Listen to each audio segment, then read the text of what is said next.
Welcome to Coffee and Pizza.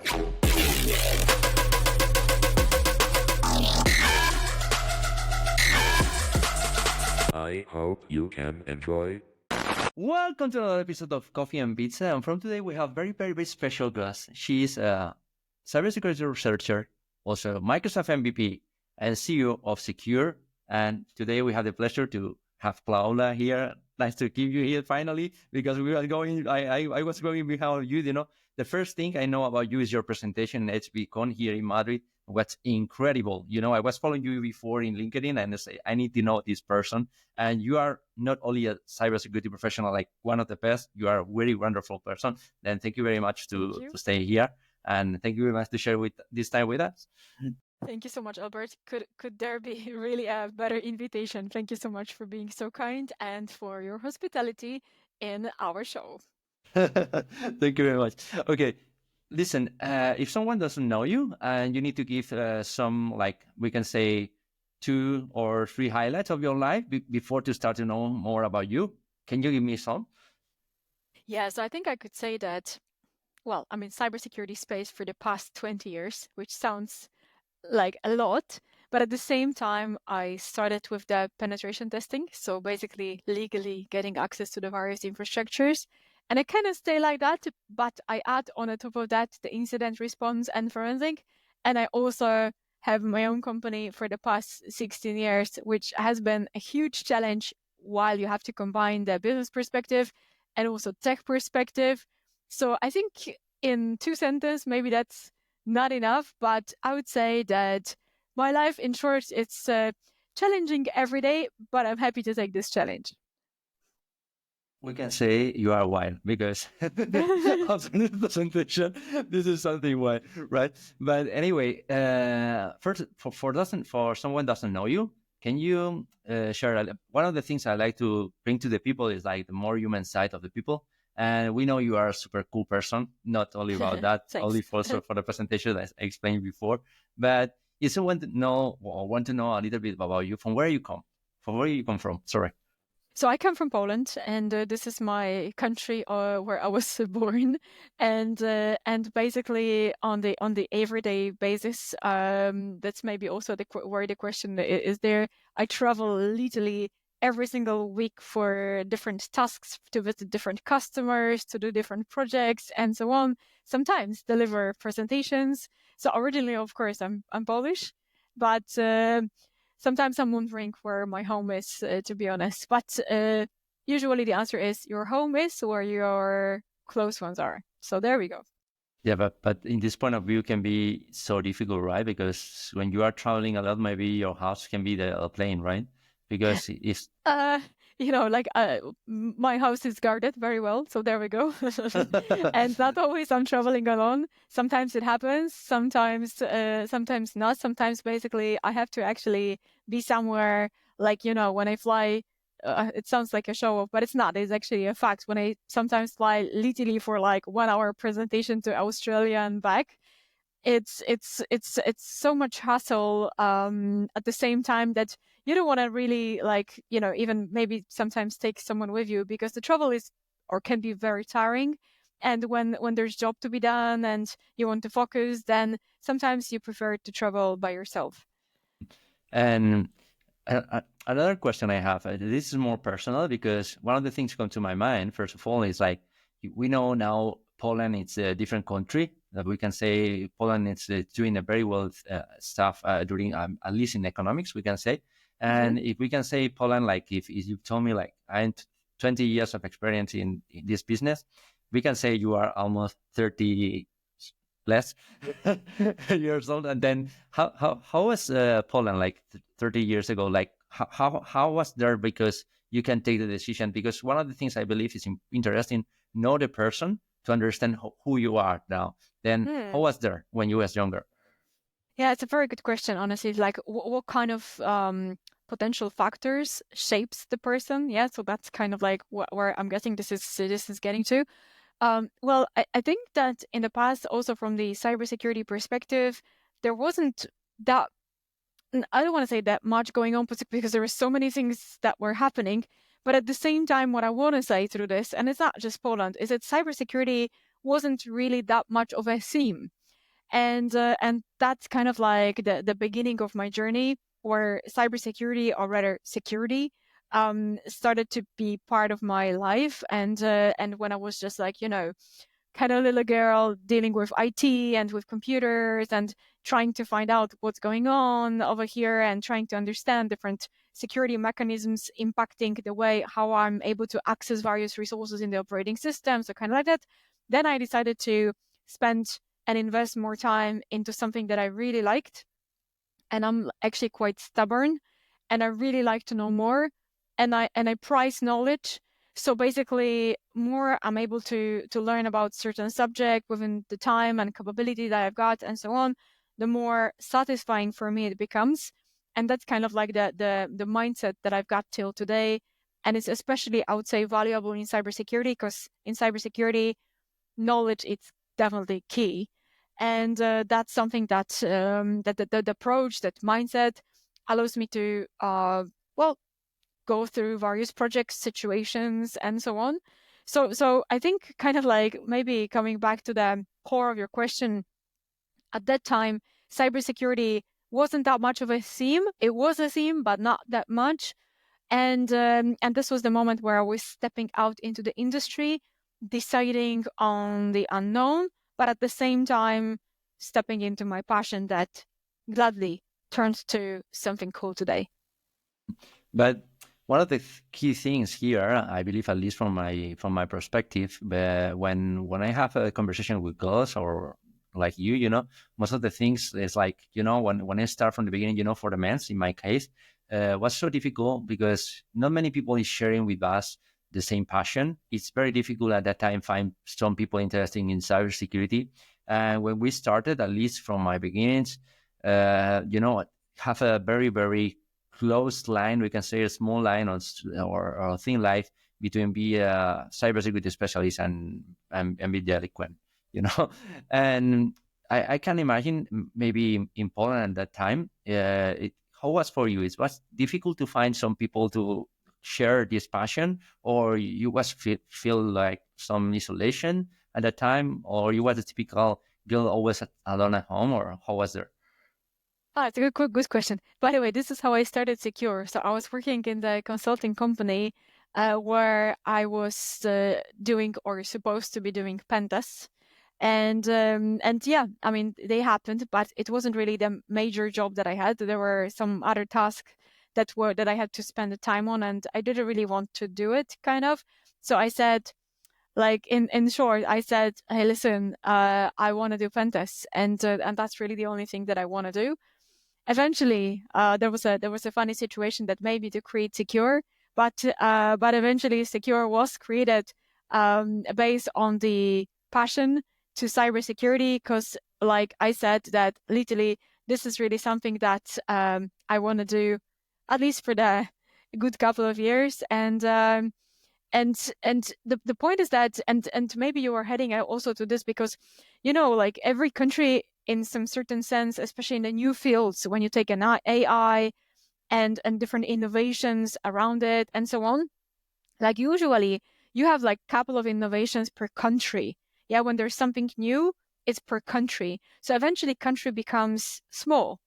And this is kind of like what I felt at the super beginning, that like there's a need of putting cybersecurity as a international initiative, at least in my mind.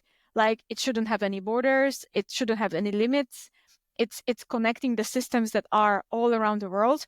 And when I started Secure, I wasn't actually starting in Poland. So I decided to open up everywhere in the world. And I said, okay, so I'm available right now. I was doing the pen test before, and I was already speaking at the various conferences. So I had people that I could reach out to. And I said, okay, so that's me and that's Secure. Let's do something together. And that's how it started. So, like when I was younger, I was brave enough to not to maybe even understand at some point the consequences. But I thought, like, okay, let me push it this way. And this is how I'm going to be running my life right now. And it was challenging because, nobody really teaches you how to sell things potentially or talk with customers through the values. But gladly, at that time, cybersecurity and the pen tests were pretty rare. And I think I can kind of say, without being humble in this one piece, that I was actually pretty good at different things. So at the end, I was doing the pen test that had actually very, very good quality because they were covered with understanding and, word of mouth. That's how I was growing the company. So I was just, delivering pen tests, sometimes workshops, sometimes presentations. And that's kind of what shaped my profile. And it's kind of like that at Secure right now, 16 years later, but on a little larger scale. And something maybe that people doesn't know, because I had the good opportunity to have to share with you some words before, and when you was here in Madrid, one of the incredible things from my point of view, or at least from my perspective, if you travel a lot and you always stay doing conferences, but you still we can say like updated every day of the last things, you have a lot of passion about what you're doing. I was sharing with you some tools, and you were super interested to get these tools and know about artificial intelligence. And okay, for around this point, I was still to having this passion under 20 years, we can say. And when the people say, okay, you was running your company and creating your company and traveling around the world, how do you start to learning? Because one of the difficult things that from that point of view, when I talk with friends, most of them are like, hey, I don't want to update my knowledge because I don't have time. I've had kids, I travel, whatever, and when I see someone like you, it's like, from where are you taking the time and where you start? I know it's a very long question or a very well answer, but take your time. I want to know for where you started and why you arrived to where you are now. Thank you, Albert. So, I think, of course, one thing must be stated here: being up to date in cybersecurity, it's crucial. You have to know what's going on and so on. But the thing is that you don't really need to know that many details. So you don't need to know about all of the events that are happening in the world and so on. But maybe the most important ones, maybe some of them, but in details. But definitely, why do you need to know all these things? So that you can adjust your skill set, knowledge, services to the maybe more up-to-date defenses or maybe more up-to-date offenses, so that you are able to be more effective in the service you deliver. And if this service is shaped by the value that you are offering as a solution at the end, so you can say like, okay, everybody, I'm going to do a cool pen test for you. It's going to be amazing. I'm going to just hug everywhere, whatever moves. But that has no value, So eventually, value is in the report.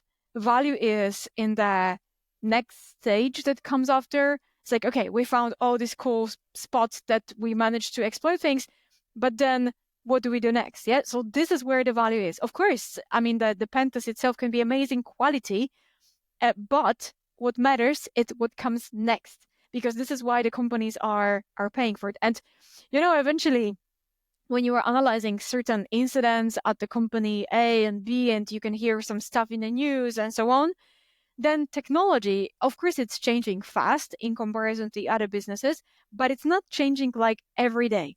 So that's one thing that I have to say. We have to be up to date, but you also have to be applying reasonably the change that's out there happening in the world to your skill set. And that's something that doesn't have to be brought that fast. You can, though, of course, get new malware samples, you can get new infrastructure security solutions and so on, but it's not that, it's like an everyday change. So that's one thing. Second thing, what is important is your team. And I'm definitely a self-learner. I really like that. And if there's something that I don't understand, I also happen to have no time for covering things up, definitely here. But then my team comes to place and I'm saying, okay, team, so there is this one thing that we need to research. Please, let's do together this one. Or like, there's this vulnerability. Let's have a look at that. And I also do that to my team. It's like, hey, have a look. There's a really cool research that's worth checking. There's an interesting thing that I did recently. So there we go. So team and teamwork, or the good company that you are surrounded with, that's something that totally brings a difference. Because like you said, if you're the only one and you know, you got kids, you've got that and so on, then you don't have a possibility to be up to date all the time. And it's really frustrating at the same time, because you feel you are losing something, but at the same time you don't want to compromise the family life. And what's the solution to this? And the solution to that is that sometimes you can do something, sometimes someone can do something, but if you do one thing and if 10 people is going to give you another part, and if to the other ones there's going to be me and another 9 that's going to give, you know, the research to that 10th person over there, then that just totally fixes the need of doing the research by yourself. And of course you do it, and of course you share, but it's not a compromise. That's my point. But another thing, at least from my point of view, you know, you are very humble, because of course your team is important. That's, I am totally agree with you. You know, finally we are a team, and more in cybersecurity, because you know we have many fields, many difficult to understand one to each other, and important is the connection to arrive to that point. But you know, when I was saying your presentation, and I went to different presentations, in many presentations, most of them you have slides, most of them you have demos, but you run the comments on live. You know, Yeah. you do all the laboratory, all the exploitation live there. You know, and that's means like, yeah, I can understand. You can know and you can learn some slides, and you can learn how it's working some video, and someone from your team is doing this video. But I understand. Okay, the people from your team prepare for you the labs. You help to your team. You arrive to some idea, and finally you do the exploitation live. But arrive to that point, it's not easy. Right? Yeah, and maybe to be honest, that's the key of the success, right? yeah, and to be honest, most of the demos I rather prepare actually for myself, because they have to be well thought through. Yet the team happens to prepare for me the backup. So, for example, when there's like something that fails on my side and so on, then basically I'm launching the backup, and I feel super comfortable on a stage that, you know, nothing can happen, because I'm so prepared for every single angle that I don't know what projector could fail, and then I'm still prepared because I know my presentation, and there are still so many stories to talk about where we can, you know, drive the conclusions from. So I would say that yes, presentation and the preparation requires time, and it requires failures, and it requires your own really painful points that may happen, that you have to go through, that you have to conclude on, and stuff like that. That's basically what it takes. You know, it's not that I'm going to just, you know, have something new and without really testing it, I'm going to go to the stage and then present it. Then that presentation, in my terms, it's going to be okay. But a good presentation and well-prepared presentation is basically relying on conclusions, and it's relying on the technical capability. That's the important one. So how do you move in between demos? How do you kind of like share things? Like how smooth that could be. When you were like talking about something, can you write at the same time? Yeah, because I believe that's what you were referring to. And yeah, I can do that, but of course not for too long, because then eventually the brain is just cannot accept that many channels. But I can do that. Yeah. So for like a not super long commands, I can do that. And but then you have to practice that, because you know it's not that I'm going to do it right now and then I'm going to be typing command and just saying things. No, you have to do it again and again and again. Then it becomes, in some sense, muscle memory. It becomes predictable, and that's what makes it. So I'm glad you noticed that, but it's, you know, not happening boom and there we go. But you have to practice it, and more you practice, the better you become. And it's always like that with everything. I will do the first question, but finally, what we are talking about, like about your presentation, about that, because later I want to move a little bit about, you can explain where is your company now, where you are based now, and what are you handling at that moment. Like, you alone because that's crazy. Then when the people understand what you are handling at the moment, how you are traveling at the moment, and the business that you're running, and the presentations that you're preparing, the people will blow your mind. I think. But anyway, first question first. Like, what was your first skill? So, what do you think is your strongest skill here in pen testing? Interesting. Like I'm wondering what could that be? So more like a technical one or more like a mindset? Because like if there is a possibility to be flexible in the answer, I would say that mindset it's my strongest skill. So I want to know more, like kind of that, and that drives everything. And it sounds obvious and sounds simple, and I believe there's maybe nothing even special about it. But you know, like when you got that mindset, like, oh, I'm not letting it go, kind of thing, or I've got a goal, and then I'm just like doing, like the analysis of what kind of things I need to put into the details, and so that I'm able to achieve this goal. So I think that all comes from the mindset perspective. So technically, I'm good at the infrastructure security, networking, yeah. So that perspective, and understanding and technical skill set, I think, could be understanding how operating systems work, gives me confidence to execute things that I know will or will not work under certain condition. Like, for example, if you are doing the DC sync by using Mimikatz, for example, why would you grab debug privilege? You don't need it. But I've seen people grabbing debug privilege because that's kind of like how they used to work with Mimikatz. And I'm not saying that there's like something wrong about it, but you don't need a debug privilege when you are doing this thing because it's about some other things. And debug privilege is only when you're going to use it. And you're going to use it when you're going to open LSAS. And for that, you don't open LSAS. You just leverage permissions on the Active Directory level so that you can do the replicating directory changes and replicating directory changes. Oh, so at the end, these kind of things make me maybe a little bit too pushy for details, but I really like details. And I think details make a difference sometimes.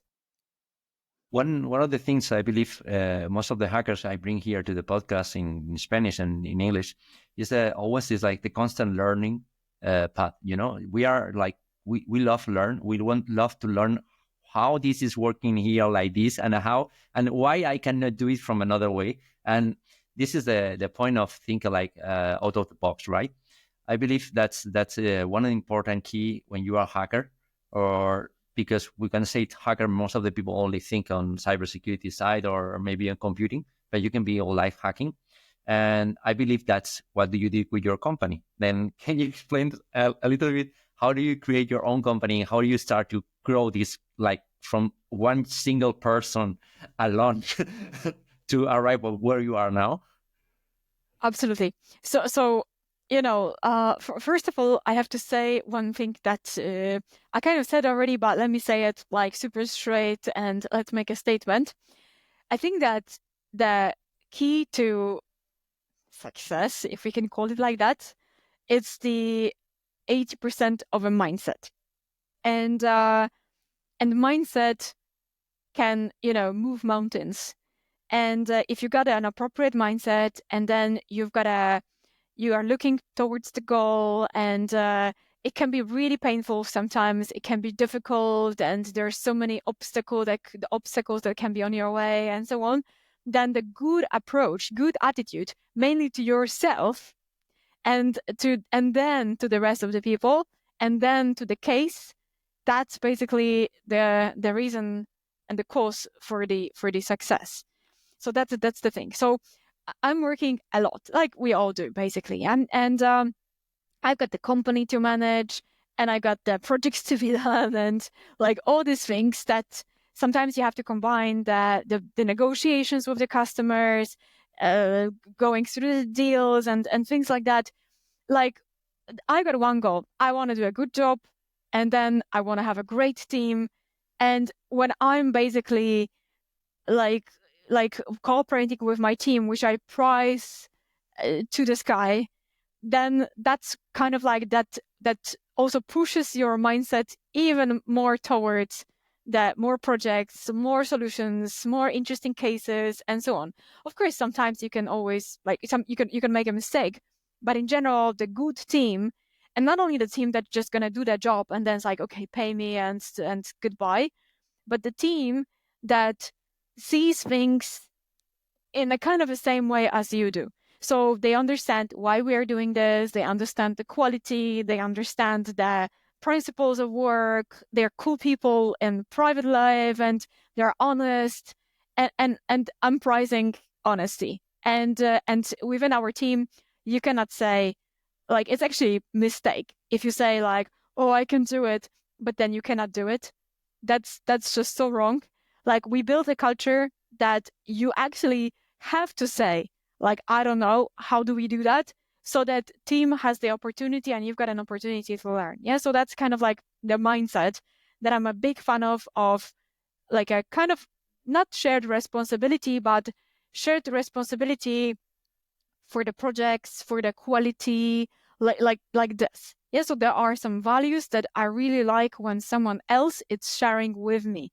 And that's kind of like my mindset as well. So that's just one part.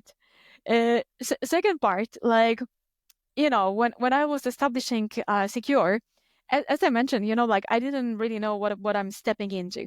And I had so many adventures in my life. Some of them were absurdly bad, but they shape you. Yeah. So then you are thinking, oh, okay, I don't want to go through that anymore, or I want to understand what happened, and then I'm learning on things, not necessarily always my own mistakes, but like, yeah, you just see different things on your path, and sometimes you might think that, all right, this is really horrible what I'm going through, that makes no sense, and so on. But no, if you kind of like distance yourself to things and you think about the issues that you are going through as like a little blocks, as like chunks, and then you just put the box number 1, box number 2, and box number 10, and then you are like, okay, so we've got these boxes. What's the priority right now? Boom, boom, boom, these ones. How do I solve them? This one I can solve quickly. This one costs me a lot of money. This one, it costs me a lot of time. This one is pretty complicated. Yeah, so you prioritize, you kind of like shuffle in some sense. And then when you distance yourself to it, then you notice that being an analytical mind in IT, and that's what we got, and that's our precious asset over there, you can conquer like any box that's there. Sometimes in a quicker period of time, sometimes in a longer period of time, but eventually new boxes are coming, and then you conquer another ones, and it's kind of like that. So it sounds maybe, when you said it, like there's so many things that you have to manage the company, manage the projects, being up to date, and so on. But if you put that into boxes, it's kind of easier, yeah, when you think about it this way. That's why that's what the people explain about agile methodology, right? There we go. But that's why I'm pretty lifetime agile, yeah. Exactly. That's really nice, from your perspective. But one of the things like you explain about the analytic point of view, right? But one of the things about most of the people don't, always something like the people I was sharing, like why the people success or talented or smart doesn't have a company.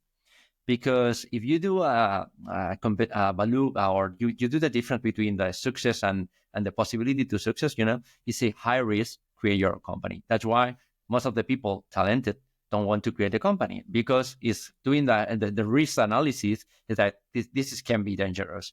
But you take the decision, and finally you was right, but only for a little bit of context to the people. Can you explain a little bit how is Secure at the moment? How many people is working there, and where are you working at the moment?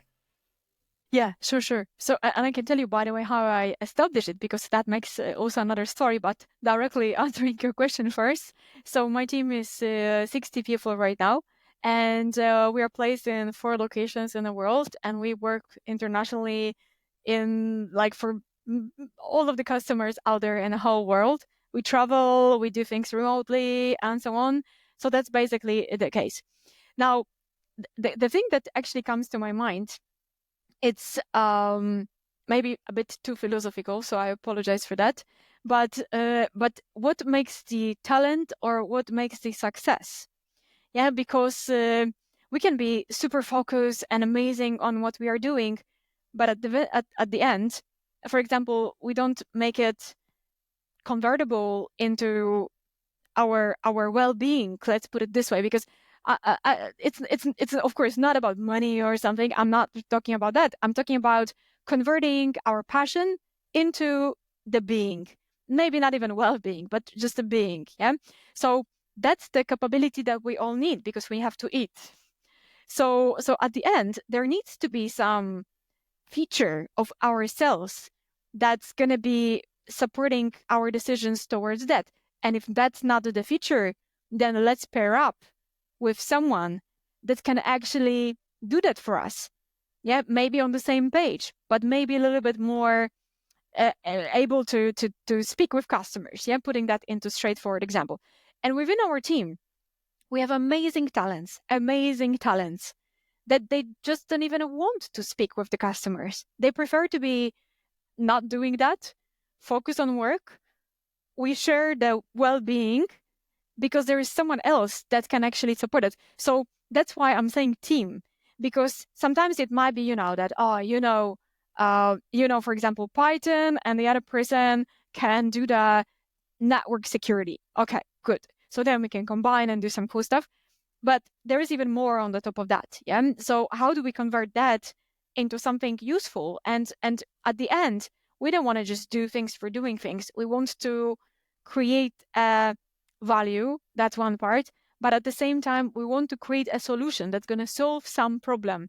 And that's what we all want to do. So when you start thinking per what kind of a solution do I bring to someone by doing what I do, then we start thinking in a little different way. So we start challenging situations. We start challenging different environments, customers, and so on. And then we say like, okay, within our pen test, we're not only going to be able to see like what kind of gaps you have to cover, but at the same time, we'll be able to support you in developing the yearly cybersecurity improvement plan that we have the base for, because our knowledge is, and then this is our IT security beauty that comes to place, our knowledge is so deep that we are certain that you're going to make use of it. There we go. So we can be total geeks, but at the same time, when we rethink it, when we challenge it, when we think per solution, we'll be able to convert it into something that's going to be creating value for other people as well. That's a very interesting point of view, but and it's very nice we arrived to that point, because it's where I want to arrive. Because first of all, I want the people to know about you, well, who you are, for where you come, and what you did in your life, right? Because I believe when we are talking about security, it's like the people maybe can think this is like something, because at that moment, security is your life, right? It's your 100% of your life. Maybe we can say 99 because sometimes you are sleeping. but anyway, and I want to arrive to that point because, when I know people and I have meetings with another people, having companies and trying to develop the company and make more customers, that's the difficult part of most of them. I want to arrive to that point because how do you are doing? I know it's a secret formula we can say, but how difficult for you is try to arrive there? Because I tell you why. Wait 1 second. From my perspective, at least when I working in projects, and sometimes come to me and, we need to improve, or we need to do something here. We need to put more security in that point. And it's hard for me to sell this to the CISO or maybe to the CEO of the company, explain how important is cybersecurity in their point of view. But if for me it's difficult and I am working on the company, I can imagine from someone like you are coming from outside, then how do you are doing for handling that and try to find new customers and new relationships? Good question. Thank you for that. So yeah, I wonder like what should be the gold answer to this. But I'll tell you how I changed maybe across like these years, and that kind of like I think could be the answer to that, concluding what we should maybe do or what I'm doing is kind of working. So maybe that's the solution or at least some direction for it. So let's say like approximately 10 years ago, I was more sharp. I was like, oh, we do such a great stuff. Like, let's push it through. Like, customers needs to know how amazing our pen tests are and stuff like that. So that was kind of my perspective. And I was definitely more challenging than I am today. So I think I could say that with time I softened a little bit, but it's yeah, but yeah, I think that's in general what happens with people. Yeah, but with time that they feel that makes no sense to challenge things so much, because even though you challenge them less, they still happen. So it's okay, and then you can think about some other stuff. So kind of like this. Then I went for the business studies. So that's also, I think, something that I cannot mention while answering this, because I think that actually improved my perception, and I finished the Harvard Business School. So basically, I'm the alumni. There's like a GMP program for this anyway, and I finished that, and then that kind of was like a little slap for me, because when I was so challenging and kind of convinced that, oh, we do such an amazing things and stuff like this, then I saw 100 other people thinking the same thing, and then I was like, who is right then? Yeah. Or let's say 10% of us is right, but still no, that like everybody was right. And everybody was making a point. Everybody was extremely intelligent. And I was like, okay, I have to reset myself, because I'm definitely not right when I'm thinking that. Let's give a space for something else. And let's try to put that, embed that into my thinking process. And I did that, but it's not like, boom, we got this, but it's more like an ongoing process. So there are situations that you face, and then you are like, I could react this way, but I could also react this way. What makes sense? And it's like Kowalski in The Penguins from Madagascar. You were like, analyzing everything. Yeah, this way, right or left, or whatever the direction. And then you take a decision that, okay, I'm going to do something else. Yeah, like it's a little bit against me, but let's do it. And by the tests and also taking the risk, I kind of learned how to speak with people. And I'm not having any, anxiety where, like, when I open my mouth, of course I can say something silly, but what that would mean? That someone's going to judge me for the rest of their days? No. Like, if I'm going to say something silly, then good for me, maybe, because then I just learned the lesson. Yeah. So kind of like that. So I think in general, that's what kind of like shaped my perception and also moved me not more towards business, but also towards business while I'm dealing with IT. That's basically, or ITs or cybersecurity in general. Yeah. So yeah, putting it into details. So that's the thing. And yeah, just, being open-minded sounds like an obvious advice maybe, but truly being open-minded and always allowing even for your own compromise, and, listen to all the bad stuff that someone may say, even though that might not be true or it's not true, then it's okay, because then you can always distance yourself to these things. And at the end of ends, it just makes you more distance and more and stronger, simply. That's, I think, the answer over there. But also something. Not too much of a philosophy I'm putting on. So your questions are good. There we go. No. It's okay. It's fine, because one of my favorite things here is like have some relaxed conversation and talk about that. If someone wants to know about cybersecurity deeply, Paula have incredible course, and you can go to the Academy of Paula, and you can learn deeply about cybersecurity there. But here we are talking with Paula, and I believe like a good point is know about you, and something what you were saying, Thank you. from my point of view, is super interesting, because you say doesn't have maybe the right words. Yeah, and that's true, because I'm more in your point of view, because you are working in different countries with different cultures, and then it's totally different, right? Mm-hmm. How because when you want to sell something and something happens, because maybe someone was hacked or the company was compromised, something like that, and someone called you, hey Paula, I need your help, that it's very easy to sell it. But the difficult point of view is when, or the difficult point to sell it is when someone doesn't know you and have a different culture, and you arrive there and you can say, hey, I'm Paula, I'm going to sell my product here, right? That's can be so difficult. But this bring me to the next question: is what kind of customers you are handling at that time? Like more focus on blue, we can say we can do it in two different ways. Like more customers based on black hat, or the customers is looking you more from the blue side. The people is looking for SOC. So, or what is your best selling products, or what are you are selling better? Good question. And I would say both. Because depends on the need of the customer, and also depends on the angle and the relationship and everything.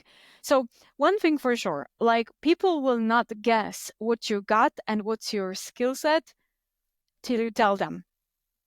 Yeah, and then later you prove it, of course. But like people need to know what's your skill set. So like if you would look at my presentation, yeah, and you would think like, okay, what's her skill set? Then you will probably say pen testing, also incident response, also forensic, because that's basically what I speak about, because that's what my skill set is.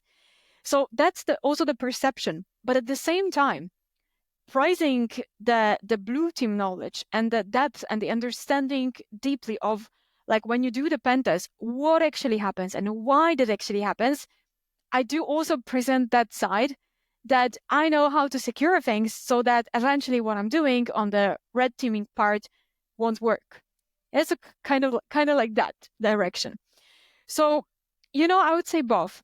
What is absolutely important is to profile yourself well, do what you do best, and that's the service that's delivered with passion and a high quality. And all the other ones, just skip. Unless you find a good team that could support you in other subjects where like the team could do, reverse engineering, yeah? And they're going to do it like super deeply. Then, okay, then this is your team's skill set. It's not your skill set, but it's someone's skill set. And that's the moment where you can announce it to the world that, hey, and by the way, we also do that, by the way. And kind of like this. So like I wouldn't sell the stuff that I'm not doing well, because that would fail very, very quickly.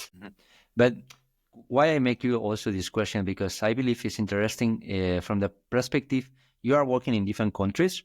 Then you have different, from the perspective from the blue team, it's easy because only you are taking care of the company, it doesn't happen. But from the perspective or the point of view of the red team, can be difficult because you have different countries, different legislations, different laws, and that's so difficult. I believe you need to have a very large number of lawyers behind of you helping you, because if something happens, maybe during your pen testing you throw the company down, can be a very huge problem, right? And that's why I make this question also, because I believe that is important. That's what makes the professional service too. So eventually, depends who you are working with. Sometimes you are working in environments like, let's say, industrial ones, especially when you do the OT pen tests and so on, when things totally can fail. And then that could cause the loss of millions, yeah? And therefore, having experience with these environments, it's totally important factor over here. So yeah, legal department must be well set. So yes, we do have a fantastic backup in terms of the legal aspect of it. We have an insurance as well from the different cases as a company. Also, we've got the really, I think, well covered travel regulations and challenges and everything around that. We actually, I think, mastered it. I think I can say that through across all these years, that all the adventures happened, whatever could happen happened. So kind of like that. Of course, things still can happen, but then the legal team comes to place. It's always good. So yeah, that's what makes the professional service, and it's also very supportive for our customers, because customers will be like, yeah, but when you're going to see the potential of blowing things up because you do the pen test within some factory, you don't use your force. You talk with the customer, and then together we analyze like what could be the way we could run it. Should we even do it? Or maybe we should skip this test because it's going to work anyway. Like, we don't have to prove the point.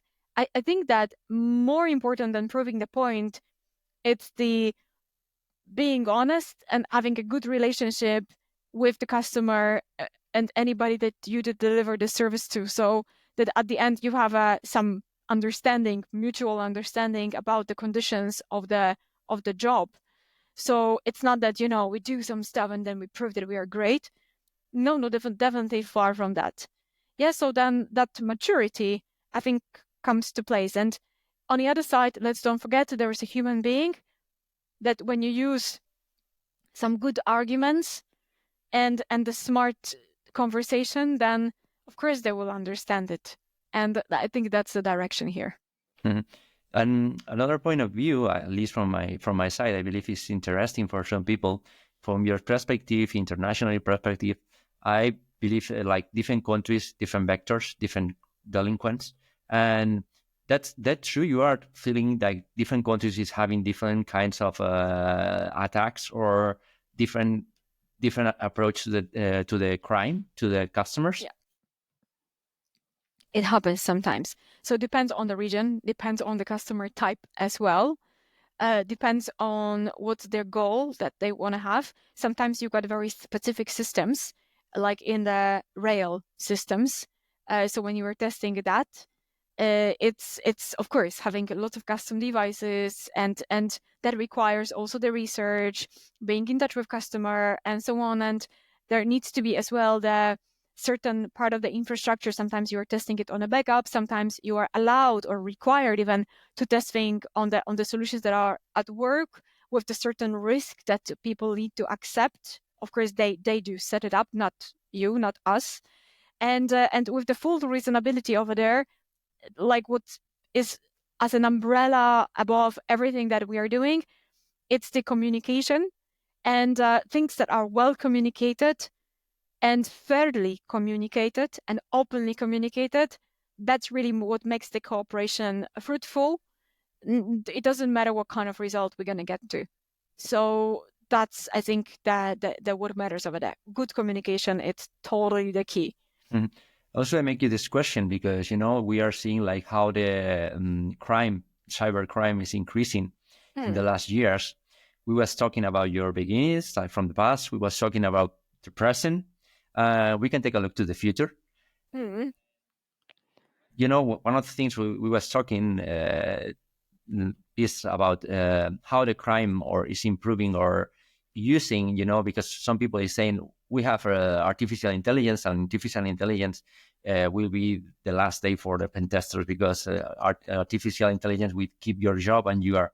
But the people doesn't understand many times is like how the criminals are using also artificial intelligence to create crime, right? Then from your perspective, what do you think will be the future of artificial intelligence and how this can impact in the companies in the future? And what kind of vectors of attacks you will see, or do you believe we will see more common in the future?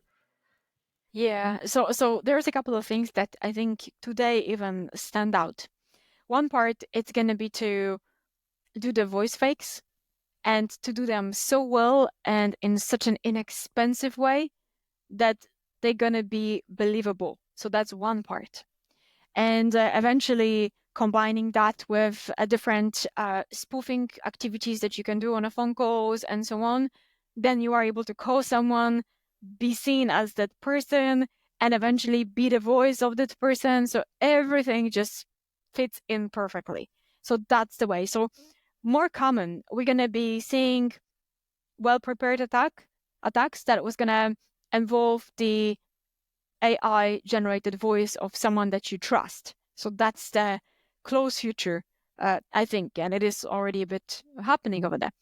Now, another part, it's going to be the exploit researching.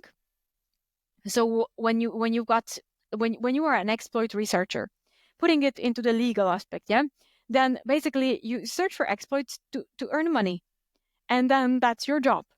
So how can you make it even faster? So why don't we just employ AI over here to actually do the faster research for us. And then when there's a real brain needed, this is where we're going to be stepping into, or maybe not even that. So this is kind of like what I see over here. On the other hand, what's wrong with that? Yeah, so if we use it for good, if we use it for good, then what's wrong with that? Yeah, because then you were supporting the secure software development. Also from the company perspective, there are different processes where you can hire AI for in order to write more secure software. Yeah, so eventually everybody can grow from it. Yeah, so do hackers, and they can also hire AI to basically search for exploits, use them, sell them on the black market to various parties that shouldn't really have them. And, we can imagine all these political influence, for example, done, or the data being gathered for the political reason and things like that. But it has always been like that. It's just that we have a new weapon. And our new weapon over here is just faster, more intelligent, just allowing us to be more effective. But at the same time, it's still a weapon, and it's a weapon that's possessed by two sides, the good one and the bad one. Yeah. In the past, we had tools, we had knowledge, we have other perspective, and more in the past, knowledge was totally the key, because we couldn't really have that many people engaged in cybersecurity, so things were just moving slower. But it's kind of like this. So we have a new weapon, and both sides have it, and it's just we're going to be dealing with modern ways of attacking, but at the same time modern ways of securing. So I think it's this direction. Though I can tell you one thing, Albert, that I can't wait when in this world we're going to be dealing with quantum computing and a whole computing power, and this, I think it's going to be the nice game changer over here. I hope I don't arrive to that point. I want to be out of the business at the moment, because we'll be crazy, I think so. But, another point of view, at least from my point of view, Paula, is I understand the cybercrime. Understand what is the motivation of the criminals, what kind of vectors are using the people, what these people is looking for, because something I try to explain to the people is like, when you do pen testing, or you do pen testing for your company, or you do like emulation for adversary emulation or something like that, that's cool. But most of the people doesn't understand, a criminal doesn't need to do something like very complicated, or very same you as mentioned before. Maybe I take your call, do an audio, send audio, hey, can you send me $100? And $100 is not enough, but if you can do this for 3,000 times, we are talking about a big amount of money, right? And one of the things, or one of my last questions, because we are almost running out of the time, is you are working also in this threat intelligence behind the scenes for your customers and about that. So what kind of things we see? Interesting. Like I would say that statistic isn't really changed. It isn't really different, or hasn't really changed for like so many years. Now, it used to be always finance, and it's still finance. That is the major motive of a hacker. So to bring ransomware to the field, encrypt data, also leak that data, sell that data. So to make money on data leaks, to make money on bringing your infrastructure down and then asking for the ransom. So that's kind of the thing. It used to be, by the way, 89% according to McAfee. Now it's less, and depends, of course, which stats we are looking at. But let's say it's 80-something%, and like some percentage is here taken by information gathering / espionage, and I would say that's not a surprise, because that's kind of time and world we live in, where information is definitely something that everybody is chasing here. And especially when you get information that gives you the advantage. And when we talk about the politics, advantage is good, maybe in some sense. So yeah, we can see that percentage that's increased for the espionage and less of a finance, but still the finance, definitely number one finance. So they search for any kind of possible point of entrance. It doesn't have to be ambitious, as long as it's there. And then they leverage the opportunity to either steal credentials, sell credentials, steal data, sell data, encrypt the infrastructure, and offer the possibility to decrypt it, whether it's true or not. Very nice point of view. I really like it. But also, I want to add something, also the people don't understand is how today also the cybercrime is creating ways to blackmail CEOs of the company, try to arrive to the family of the CEO of the company to do some bad stuff, we can say. And that's the dangerous thing. But if you, what do you think? If we can take this conversation for the future? And it was a pleasure share that time with you. Totally love this conversation. Very, very interesting to hear you and always listen to someone like you, like with your background and your passion is something very interesting. And thank you very much, Paula, for your time. Muchas gracias. Muchas gracias. Gracias, Albert. And thank you so much for the invitation. I also enjoyed our conversation. Thank you so much. And thank you to everybody who actually listened to our conversation. Thank you so much and good luck.